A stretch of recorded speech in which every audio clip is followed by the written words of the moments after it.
And this is how LANDO joined the police. This is how LANDO joined the police. And you see, talking about your father, you can have several of these videos and still you have not finished. So I'll try as much as possible to talk as little as possible, but it is quite impossible. Uh, when the advertisement came, when the announcement came that police officers were being recruited at Kakamega, LANDO by then was a clerk. He was a clerk in Lugari, somewhere in Lugari, to a mzungu called Bwana David. To a mzungu called David.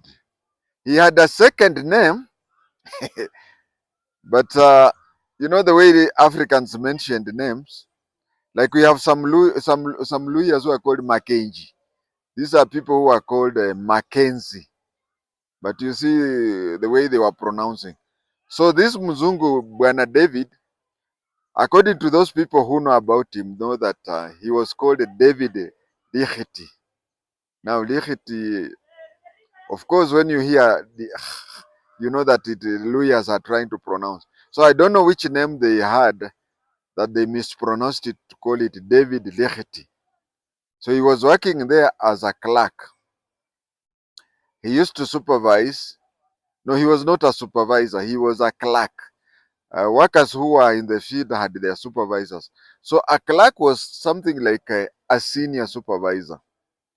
He was in charge of the store and he had keys. The instruction that he had been given by Lichti, I don't know what name that was that he could not mix with Africans. You know, mixing with Africans would mean the Wazungus didn't want a person like a clerk to mix with Africans. You know, they said getting used to each other breeds contempt. Breeds contempt.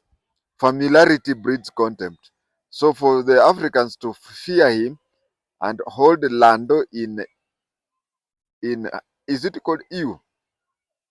They were to make he was to make sure that he did not communicate with them. The only time he used to communicate, the only Africans he could communicate with were other clerks of other settlers, people of his whatever. So he had two ways.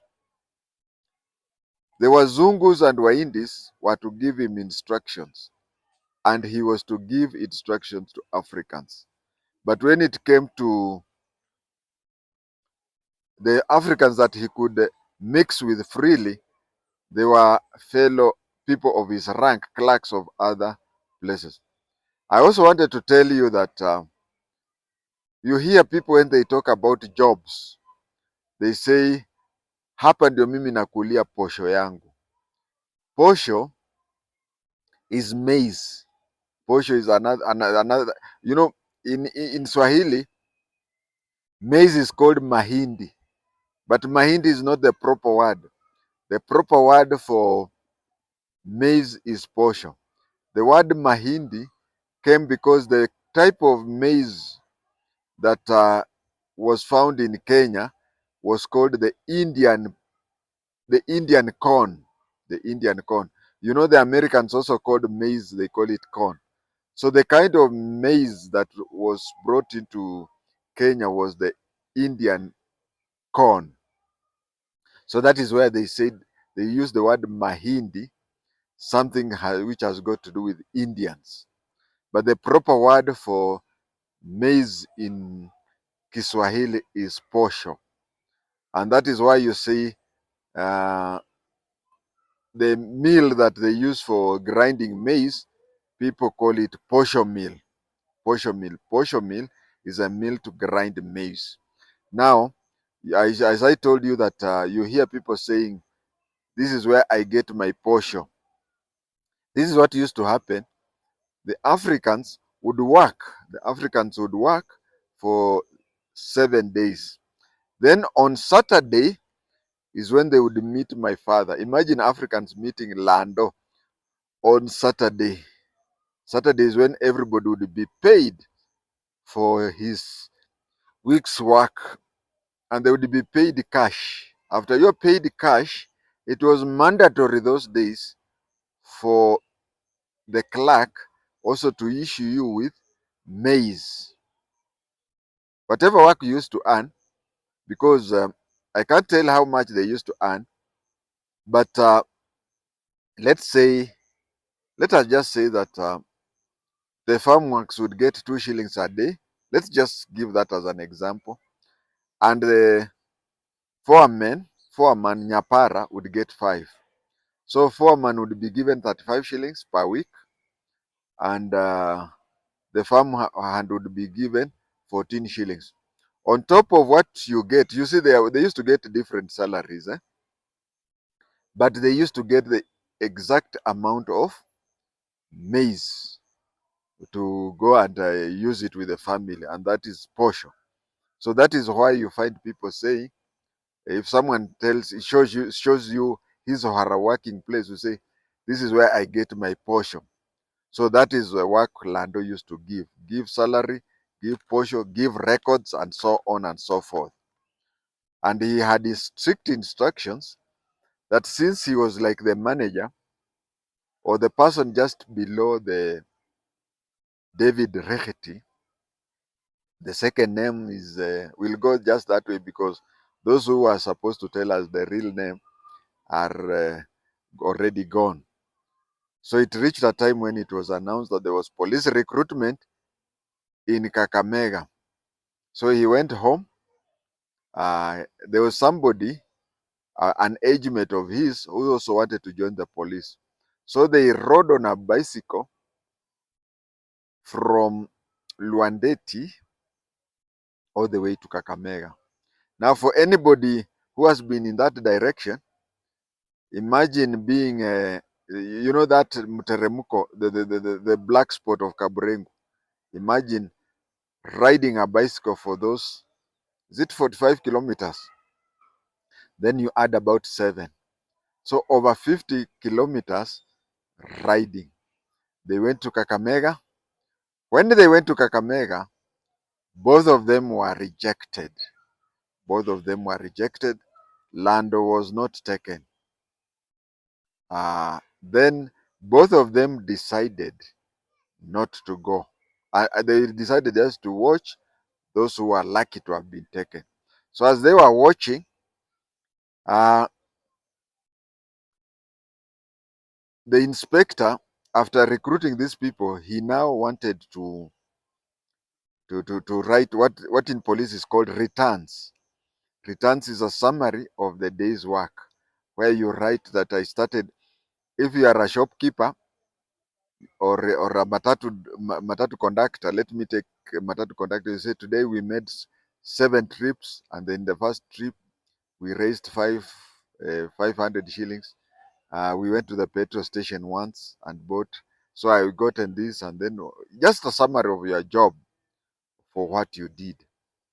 So he was trying to say that today so many boys came for recruitment, and we managed to take so many successfully, and such as a thing.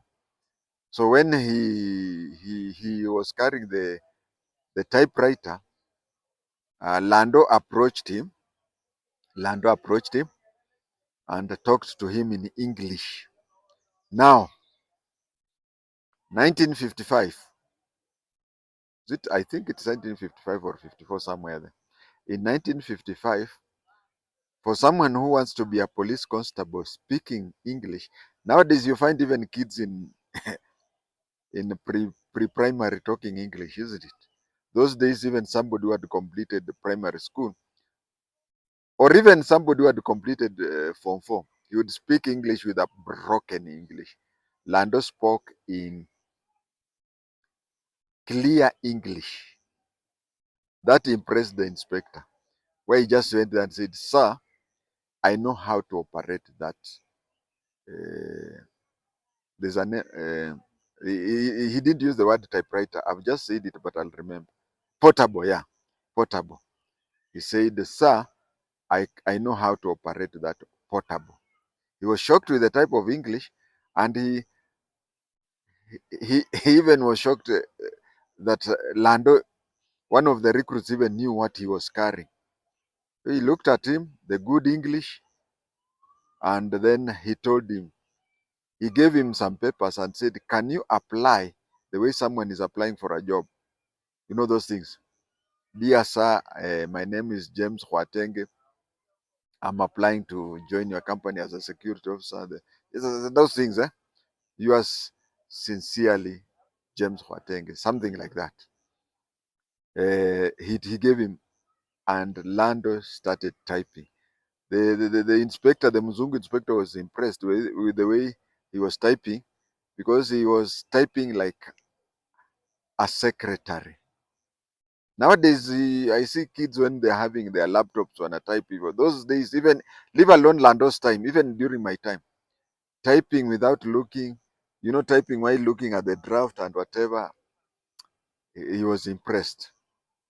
And then he took him, he employed him. Now, let me stop there a bit. How did Lando know English?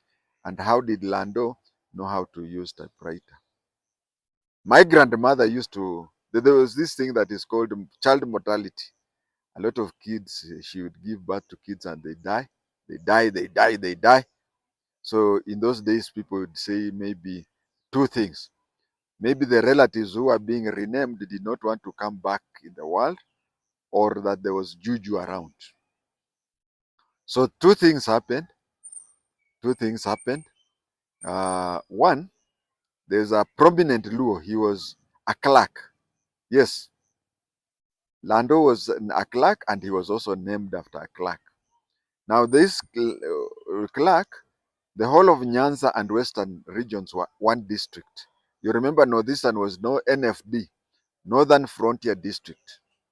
Now, Northeastern was one district, Northern Frontier District. Uh, Western and Nyanza used to be one district, which was called Nyanza. Nyanza is a Luya word for lake. When Wazungus were going there, they passed through Luya land, and when they were on the hill, they saw the lake. The Luyas told them that that is Nyanza. That is why the name Nyanza came from. Okay, later on, when it was divided into two, to be Western Province and Nyanza Province, this area could not be called a lake because it did not have the lake, and those who had the lake could not name the place Sulwe or Namlulwe. There is a way the Luos called the lake Namlolwe. Yeah, Namlolwe. They could not call it Namlolwe because already the lake had been called Nyanza. That's why Luo land was called Nyanza. And there was only one clerk who used to go around to pick heart tax. On the day he came to the village elder, Huatenge was my namesake. My grandfather Huatenge was a village elder, headman. Um, he was H1, senior headman. So he came and slept at that place. Those who have been to police, you hear them saying, nikikuja kwenyu nitalala kwa chief. That is those days when there was no hotels, they used to sleep in the provincial commissioners' place, provincial administration places. So he came and slept at Huatenge's place, and that is when Lando was born. The Luo was called Orlando, but Luyas could not pronounce Orlando, they pronounced Lando. That is how he acquired the Luo name, because there was a VIP Luo who came, and also there was that thing. And my grandmother my father was the second last born. The last born was called Makoha. When they were growing, Makoha died suddenly. And then my grandmother decided that those people who used to kill her kids before they were born were now killing them when they were alive. So land was taken from Lwandeti DEB and taken to Uganda to study in Uganda. Among the Badadili. Badadili is a type of Wagisu. There are two types of Wagisu. We know the main Wagisu, but there's a minor one who are called Badadili.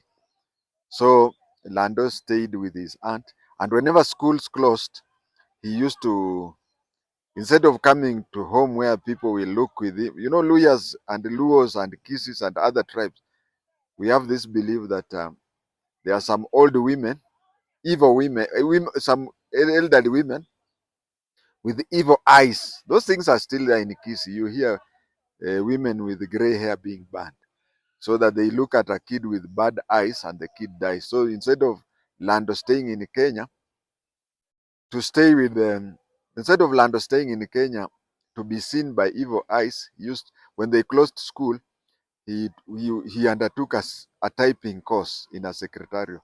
So that is why he was he was an expert in typing. And what of English? When he went to Uganda, they say that Swahili was born in Tanzania, grew up in Kenya, and died in Uganda. Uganda, they are very poor in Swahili, that you don't even know that they are from East Africa. I think even Zairians, that is DRC, they speak a far more better Swahili than Uganda. So when he was in Uganda, they were being educated and they used to talk in English. That explains why Lando spoke fluent English.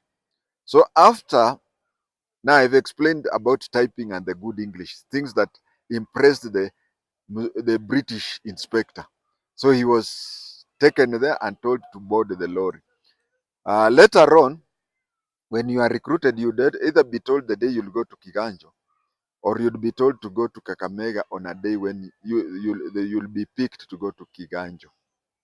But those days, you are recruited there and then you board the lorry, you go to Kiganjo. Remember, he had David Lichty's keys, whatever Lichty is, because nobody ever. And Lando, before he died, he was a strict fellow. You ask him questions more than he wants, he becomes annoyed. So that is when he was recruited. And you remember they had come two of them, and the bicycle was his. So he just gave the other one the bicycle, told him, "Can you take it to my mother?" But Lando knew that this fellow was already famous at our area. He was famous for stealing bicycles. So Lando knew that by telling him, "Take this bicycle to my mother," he would. That would be It was a sort of consoling him, telling him, giving something to a thief is like handing him over to him. But later on, when Lando went back to home after becoming a police officer, his mother showed him his bicycle and said, "Your friend brought this." He was shocked. Um, so there's even another experience I had, which I'll not talk here because of space and time. I would say that there was a place also I was told that somebody borrows money in Eldoret as you come brand new, and with no intention of repaying. And I gave him a loan, but he repaid me. So when it is good to give somebody whom you know will not return, and then he returns it to you, other than giving a loan to somebody whom you expect to return and you start struggling to claim your money. So he ended up in Kiganjo. When he ended up in Kiganjo, he still had the keys for Mr. David Lechty in Lugari. So when they had done the orientation the following day, you see, he was only absent for 3 days. The day he left uh, Lugari, the day the recruitment day, and the day after recruitment, which was the orientation. After they had completed the the orientation, they were asked for, you all know, you are asked if you have anything to ask, if you have anything to discuss. That is when he said that I work in Lugari for David Lichty, and I have all the keys to his place and whatever. So he handed it over to his class instructor. For those of you who have never been a Funde, class instructor is class teacher. So the class instructor gave it to the director of studies. Then the director of studies gave it to the commandant. and within a week it was with it had already the keys were already given to the Muzungu, who was told that your clerk is now a police officer. He was very impressed and he liked him. The Wazungus used to like those hush hush people who said he. Then he wrote a very good recommendation letter. After Lando completed his recruit course, he was posted to. He was taken to. He was made. He was taken to railway police and taken to Nanyuki. Was taken to Nanyuki. Then from Nanyuki, that is when now Mau Mau came. Mau Mau came, and Nyeri was the epicenter for Mau Mau. So Nyeri being epicenter for Mau Mau, he was transferred from railway to Mukurweini police station. To Mukurweini police station. Uh, that is when that is where he worked. That is where he worked. But he rushed to Nyeri town to type. The Wazungus are the ones who handled the case of Mau Mau. The Wazungus used to handle the case of Mau Mau. My father was only used to. He did that work throughout because all the statements that were being written is the one who used to type them. If you go to and I'm happy that the dead and Kimathi has appreciated and acknowledged my father. They know me. They know Kwatenge's father is the one who typed. So recently Wazungu brought back the file that and you can see. I don't know whether people still do that, but those days when you type something, there are two initials at the at the bottom. It is written the initials of the person who typed and the person who drafted. You may find that the person who drafted and the person who typed is not the person who will sign, because let's say the OCPD wants to. There's a letter which the OCPD had to send somewhere. Uh, an inspector could draft it, and a constable like my father would type it, so it would be shown who drafted it and who typed it. But when it came to signing, it would be written the name of the OCPD, and the OCPD would sign it. You find that if you go to the what do you call? If you go to the museum, not museum, you'll find that file, and you'll find it is written JLK, Jaffe the Land of Watenge. Then from there, uh, the Mau Mau ended, and he was taken back to railways, but this time he was taken back to Nakuru. Going to Nakuru, mm, he had an issue with his then wife, his then Luhya wife. He had an issue with his then Luhya wife. He wanted to shoot her. When he wanted to shoot her, uh, the OCS, who was an inspector, who had the commotion, and he went there. And Lando pulled the trigger, and instead of the bullet killing my stepmother, it hit his kofia, the cape of the OCS, and nobody was hurt, but it removed the. So when it was said that Lando should be arrested and jailed for attempted murdering the OCS said no. He's a very good person who knows how to keep records, but I don't want to see him in my station. That very same day, Mrs. Lando went home, and Lando was transferred to Mudhurwa. Mudhurwa, he went and did a lot of good work in okay, did work in records. Report went up. It was said that the report went and reached the then sub inspector. The then sub inspector, I don't know, maybe he was by then a full inspector. Gethi, Ben Gethi. Ben Gethi was told to cancel his age mate. So he went and talked to Lando and said that, you know what, among the Africans who are being seen who could take over the service or the force, you're one of them. But then you got annoyed and wanted to even kill your OCS. Now, instead of taking over the service, you appear to be somebody who may be jailed. And then Lando said, si unajua tu mambo ya wanawake sijui nini nini. Gedhi said, okay, let me introduce you to Davidson Guboine Kuguru's daughter. Let me introduce you to Davidson Kuguru Guboine's daughter. You marry her. That is when they went to Davidson Kuguru Guboine, and Lando married Davidson Kuguru Guboine's daughter, my mother. But you see, my mother was not the biological daughter of Davidson Kuguru Guboine. No. Actually, during my Mau Mau, my grandmother had been, my grandfather was in Nairobi working. There are these people who are called, Boi, a kitchen hand. They used to call Toto Jikoni or Boi.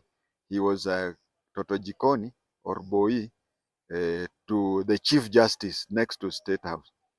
But my grandmother at home had emerged herself into Mau Mau regime.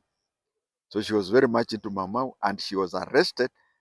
And I've even recorded my grandmother was with Mama Ngina in a committee during the Mau Mau time. So when my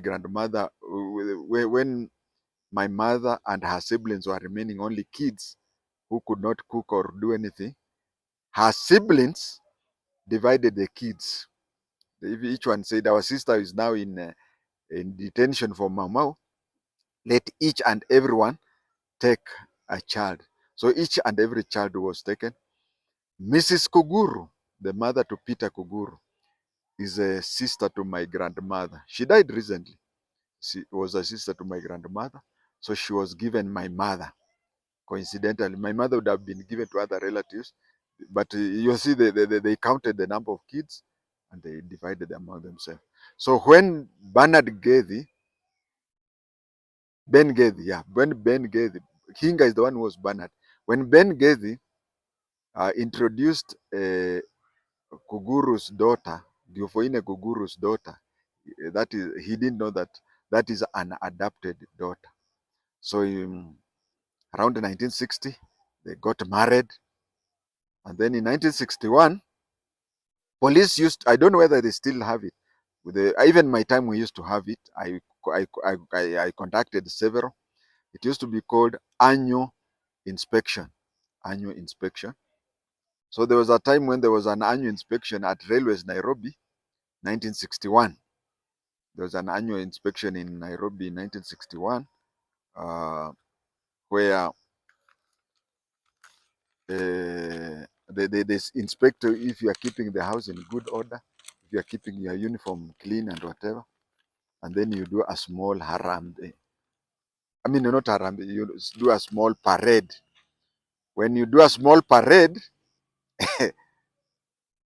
the commandant of railways went, and the following day, Lando, my father, was talking to the OCS. The OCS was confused. He said, "You look here. You are one of the people whom the government wants. You are one of the people whom the government wants to promote and take over the police service as Kenya is headed for independence. But the problem with you, you know the case of Nakuru. Again, the problem with you. Now look, you come for the parade with the shoes which are dusty. Now hata hata nikitaka kukusaidia sasa nitakusaidiaje? You know the the OCS wanted to recommend that Lando goes for a corporal course, an NCO course. So he said, now sasa utasaidiwa namna gani and whatever. Then he told Lando, look at my shoes and look at yours. Which ones are cleaner? You know, police have this thing. It was there even during my time. I don't know whether it is still there. Where junior people are supposed to be smarter in dressing than senior people. So he said that viatu yako na yangu ni gani inang'aa kushinda ingine? Said yako inang'aa kushinda. Na mimi ndio mkubwa wako na you are supposed to kung'aa kushinda. Why? Lando say, and where do you stay? I stay in Mudhurwa. You know where railway police station is in Nairobi, eh? Watu ya Kibira, watu ya Kawangware, hiyo bus stop iko hapo.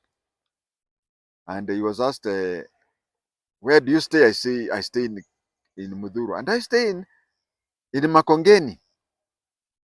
Lando said, you see, when I'm from Mudhurwa, nikipita where wakulima market is, KPCU, pale kwa Bishop Margaret, up to Bomb Blast, so that you turn and go there. My shoes, that is why my shoes get dust. He was told, but I stay in Makongeni and my shoes don't get dust. He told the OCS, but sir, from Makongeni you drive yourself to here, just in a vehicle. Said then the OCS asked him, why don't you take a car loan and you also start driving yourself? He said, but that one is given for inspectors and above. OCS said, where is it written that only inspectors and above can have vehicles? Where is it written that inspectors and above are the only ones who can take car vehicle? Lando was confused.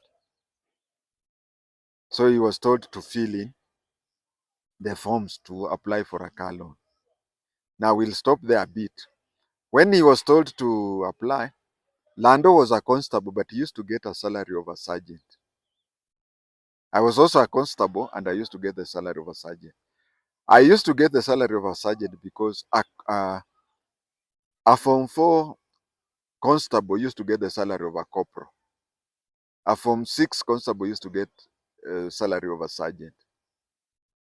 But him, when you joined the police and there was an exam which used to be called Swahili literacy. If you did Swahili literacy, you got the same salary as a corporal. But if you did English literacy went on up to my time. But I think English literacy has been removed. But those who were employed the same time with me were given English literacy test. So Lando did the English literacy test and passed. So he was a constable and getting the salary of a sergeant. Yeah, let's go back to where the OCS told him, now can you apply for a loan to get a vehicle? He applied. But you see the place where it is written, what is the rank of the person applying? Hey, Lando remembered that he had told the Mzungu OCS that I'm a constable. So he left that place vacant and took the forms to the OCS. When the OCS read it through, he saw that the place where it is written, the rank, it was blank. So the OCS wrote there SGT, sergeant. He wrote it sergeant. He wrote it sergeant.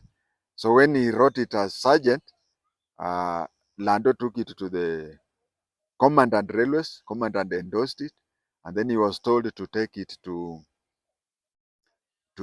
police headquarters. Now police headquarters from railways, you see, ni hapo tu. You just pass where today we have the post office, Central Bank, opposite Central Bank. He took the letter, and then when he handed it over to police headquarters, they were shocked that here is a constable who does not know that inspectors are the ones who apply for car loans. He has applied for a car loan. He has applied for a car loan, and he's impersonating himself as a sergeant. So the car loan was granted, and he was given a check of 1,000 shillings where he went and bought his vehicle. But then the police headquarters were impressed with his, personal initiative. With his initiative of impersonating a sergeant, they decided to place him in the next lot to go for inspector's course. So where the OCS wanted him to go for a corporal's course, that is police grade 2, he was going for an inspector's course, which is police grade 5. So he went there in 1961, and in 1961 he got an inspector. First of all, he got a vehicle,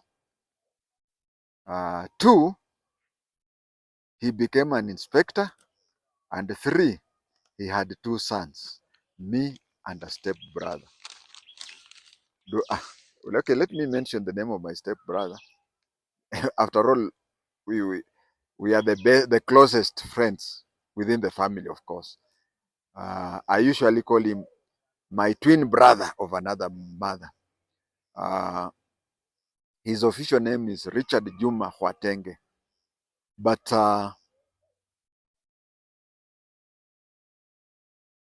Juma was never his name. You know, my father named me JI-TENGE because of his father. And JI-TENGE, my namesake and grandfather, had one brother. He had step brothers, yes, but he had one brother who was called Muchuma. So my step brother was, it's like my father decided that the 2 of us had to be named after the 2 brothers, JI-TENGE and Muchuma. Do I need to say more? If I let me tell you, this is 5% of what I can talk about my father.